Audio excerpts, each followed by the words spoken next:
Welcome back to 30 days spoken English class. ఈ రోజు మన వీడియోలో పాస్ట్ టెన్స్ లో WH వర్డ్స్ ని యూజ్ చేసి క్వశ్చన్స్ ఎలా ఫ్రేమ్ చేయాలి అనేది నేర్చుకుందాం. ఆల్రెడీ మనం ప్రెజెంట్ టెన్స్ నేర్చుకున్నాం కదా. ఈ రోజు పాస్ట్ టెన్స్. పాస్ట్ టెన్స్ లో first subdivision simple past. ఈ సింపుల్ పాస్ట్ ఏంటంటే టైం మెన్షన్ చేసి జరిగిపోయిన పనుల్ని చెప్తాం. అలాగే ఎస్ఆర్ నో క్వశ్చన్స్ ఈ సింపుల్ పాస్ట్ లో అడిగేటప్పుడు డిడ్ ని యూజ్ చేస్తాం. Did you go there yesterday? నిన్న నువ్వు అక్కడికి వెళ్ళావా? Did you complete that work last night? నిన్న రాత్రి నువ్వు ఆ వర్క్ ని కంప్లీట్ చేసావా? ఇలా అడుగుతాం.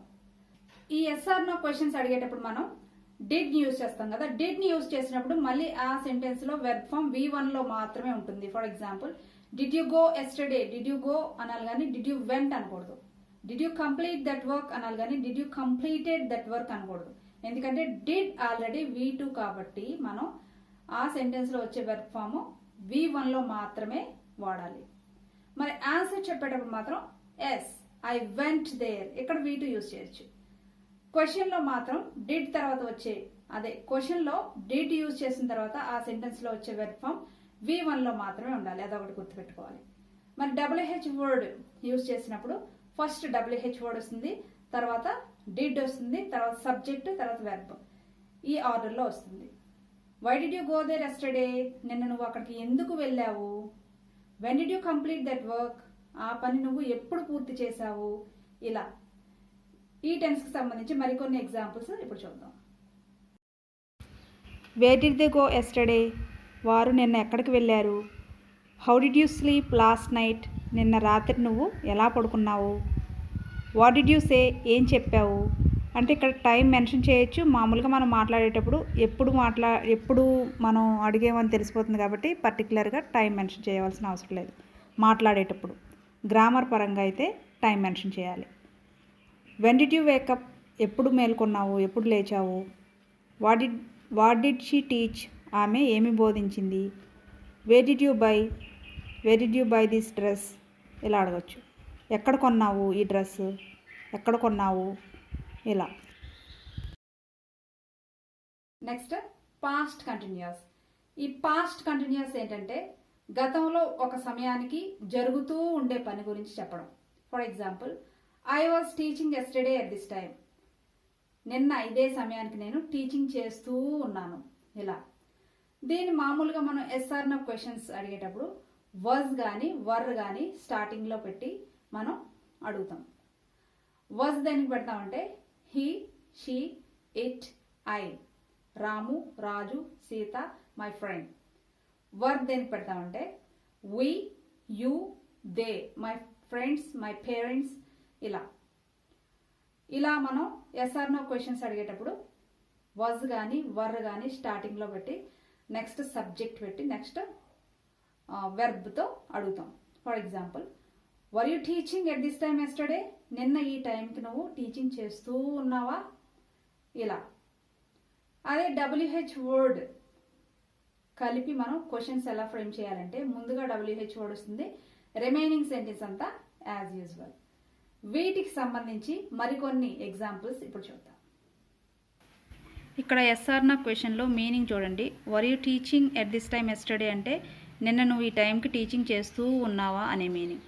అక్కడ WH క్వశ్చన్స్లో what were you teaching at this time yesterday అంటే నిన్న ఈ టైంకి నువ్వు ఏం టీచింగ్ చేస్తూ ఉన్నావు అంటే ఏ సబ్జెక్ట్ అయి ఉండొచ్చు, ఏం బోధిస్తూ ఉన్నావు, ఇలా వస్తుంది మీనింగ్. మరికొన్ని ఎగ్జాంపుల్స్ ఇప్పుడు చూద్దాం. Where were they reading a novel at 5 o'clock? వారు 5 గంటలకి ఎక్కడ చదువుతూ ఉన్నారు? నావెల్ ఎక్కడ చదువుతూ ఉన్నారు? What were they doing at 5 PM? 5 గంటలకి సాయంత్రం 5 గంటలకి వారు ఏం చేస్తూ ఉన్నారు? What was Radha doing at 7 AM? Morning 7కి రాధా ఏం చేస్తూ ఉంది? Why was your sister crying? మీ సిస్టర్ ఎందుకు ఏడుస్తూ ఉంది? అక్కడ టైం ఎప్పుడు ఏడుస్తూ ఉంటే ఆ టైం మనం మెన్షన్ చేయొచ్చు. What was he saying? అతను ఏం చెప్తూ ఉన్నాడు? నెక్స్ట్ పాస్ట్ పర్ఫెక్ట్ టెన్స్ గురించి తెలుసుకుందాం. ఈ పాస్ట్ పర్ఫెక్ట్ టెన్స్ ఏంటంటే గతంలో ఒక పని కంటే ముందు ఇంకో పని కంప్లీట్ అయిపోవడం. నేను రైల్వే స్టేషన్కి వెళ్ళేసరికి ట్రైన్ వెళ్ళిపోయింది. When I entered the railway station the train had left. నేను ఎంటర్ అయ్యేసరికి ట్రైన్ వెళ్ళిపోయింది. మనం ఈ 2 యాక్షన్స్ కంప్లీట్ అయిపోయినాయి అని గ్రహించాలి. కాకపోతే ఒక యాక్షన్ కంటే ముందు ఇంకో యాక్షన్ అయిపోతుంది. అంటే నేను స్టేషన్కి వెళ్ళడం అయిపోయింది, ట్రైన్ వెళ్ళడం కూడా అయిపోయింది. కాకపోతే నేను వెళ్ళడం అనే యాక్షన్కి ముందు ట్రైన్ వెళ్ళిపోవడం అనే యాక్షన్ ముందు జరిగింది. ఆ యాక్షన్ని మనం ఈ పాస్ట్ పర్ఫెక్ట్లో చెప్తాం. When I entered the railway station అనేది సింపుల్ పాస్ట్లో ఉంటుంది. ద ట్రైన్ హ్యాడ్ లెఫ్ట్ అనేది పాస్ట్ పర్ఫెక్ట్లో ఉంటుంది. ఏది ముందు జరిగిపోతే ఆ యాక్షన్ని మనం పాస్ట్ పర్ఫెక్ట్లో చెప్తాం. ఇలా ఉంటుంది ఈ పాస్ట్ పర్ఫెక్ట్ టెన్స్. మరి దీన్ని క్వశ్చన్ రూపంలో ఎలా అడుగుతాం చూద్దాం. నేను మా ఫ్రెండ్ కంటే ముందు వర్క్ కంప్లీట్ చేసేసాను. అంటే మా ఫ్రెండ్ ఆ వర్క్ కంప్లీట్ చేయకముందు నేను కంప్లీట్ చేసేసాను. I had completed my work before my friend completed. నేను నా పనిని ముందు చేసేసాను. మా ఫ్రెండ్ అంటే ఇద్దరికి సేమ్ వర్క్ అనుకోండి. మా ఫ్రెండ్ కంటే ముందు నేను కంప్లీట్ చేసేసాను. ఇలా చెప్పండి. దీని క్వశ్చన్ రూపంలో ఎలా అడగాలంటే had you completed your work before your friend completed. నీ పని నువ్వు ముందు చేసేసావా మీ ఫ్రెండ్ పూర్తి చేయకముందు. అంటే మీ ఫ్రెండ్ పూర్తి చేయకముందు నువ్వు చేసేసావా, ఇలా అడగడం. మరి దీన్ని WH వర్డ్ క్వశ్చన్లో ఎలా ఫ్రేమ్ చేయాలనేది ఇప్పుడు మనం చూద్దాం. How had you reach the station before the train arrived.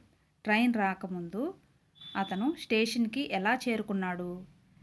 Wear had you lived before came here. ఎక్కడికి నువ్వు రాకముందు ఎక్కడ నివసిస్తూ ఉన్నావు, ఎక్కడ నివసించావు. Why had your mother scolded you before I came to your home.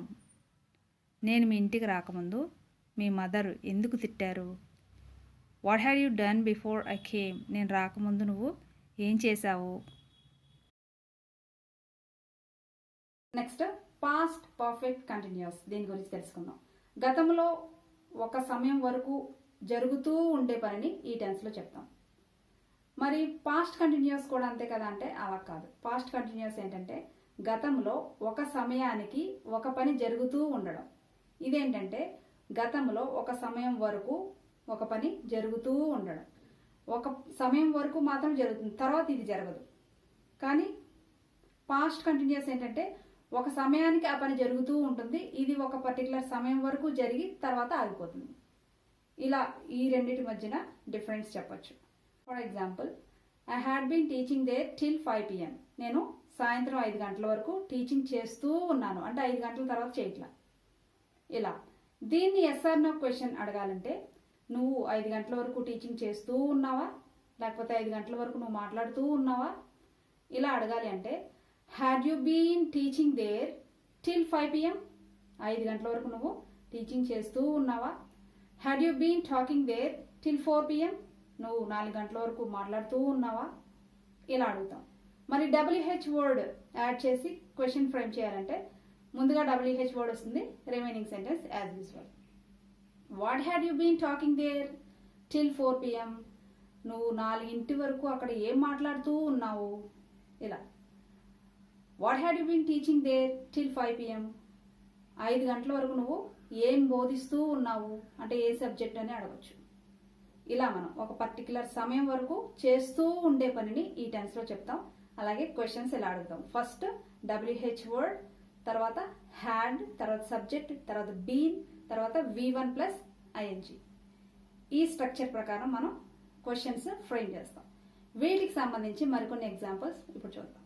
ఈ టెన్స్లో మనం ఒక పర్టికులర్ సమయం వరకు ఏం చేస్తూ ఉన్నావు అని అడగడానికి యూజ్ చేస్తాం. మొదటి సెంటెన్స్ చూడండి. What had she been doing till 5 o'clock. 5 గంటల వరకు తను ఏం చేస్తూ ఉంది. మనం ఈ టెన్స్లో టైం మెన్షన్ చేయడం కోసం టిల్, అంటిల్, అప్ టు అని యూజ్ చేస్తాం. అంటే పలానా టైం వరకు అని మెన్షన్ చేయడానికి. ఇక్కడ నేను అన్ని సెంటెన్సెస్లో టైం మెన్షన్ చేయలేదు, కానీ మనం మాట్లాడేటప్పుడు ఎప్పటి వరకు అయితే అప్పటి వరకు అని టిల్ 5 o'clock, లేకపోతే టిల్ 7 PM, ఇలా ఎప్పటి వరకు ఆ పని చేస్తూ ఉన్నావు అని అడిగే సందర్భంలో అలా యూస్ చేయాలి. What had she been doing. ఆమె ఏం చేస్తూ ఉంది. How had they been celebrating the party. వాళ్ళు ఆ పార్టీని ఎలా సెలబ్రేట్ చేసుకుంటూ ఉన్నారు. అక్కడ టిల్ 10 PM అని పెట్టామనుకోండి, 10 గంటల వరకు వారు ఎలా సెలబ్రేట్ చేసుకుంటూ ఉన్నారు. Why had she been crying, ఆమె ఎందుకు ఏడుస్తూ ఉంది. What had they been talking, వారు ఏం మాట్లాడుతూ ఉన్నారు. What had she been reading, ఆమె ఏం చదువుతూ ఉంది. ఎండింగ్ ఆఫ్ ద సెంటెన్స్లో టిల్ 7 PM, టిల్ 5 PM ఇలా ఎప్పటి వరకు అయితే అప్పటి వరకు దాన్ని యాడ్ చేసి మనం క్వశ్చన్స్ అడగచ్చు. నేర్చుకున్నారు కదా WH వర్డ్స్ని యూజ్ చేసి పాస్ట్ టెన్స్లో ఎలా క్వశ్చన్స్ ఫ్రేమ్ చేయాలి అనేది. రేపటి వీడియోలో మనం ఫ్యూచర్ టెన్స్ గురించి తెలుసుకుందాం. Thank you for watching this video.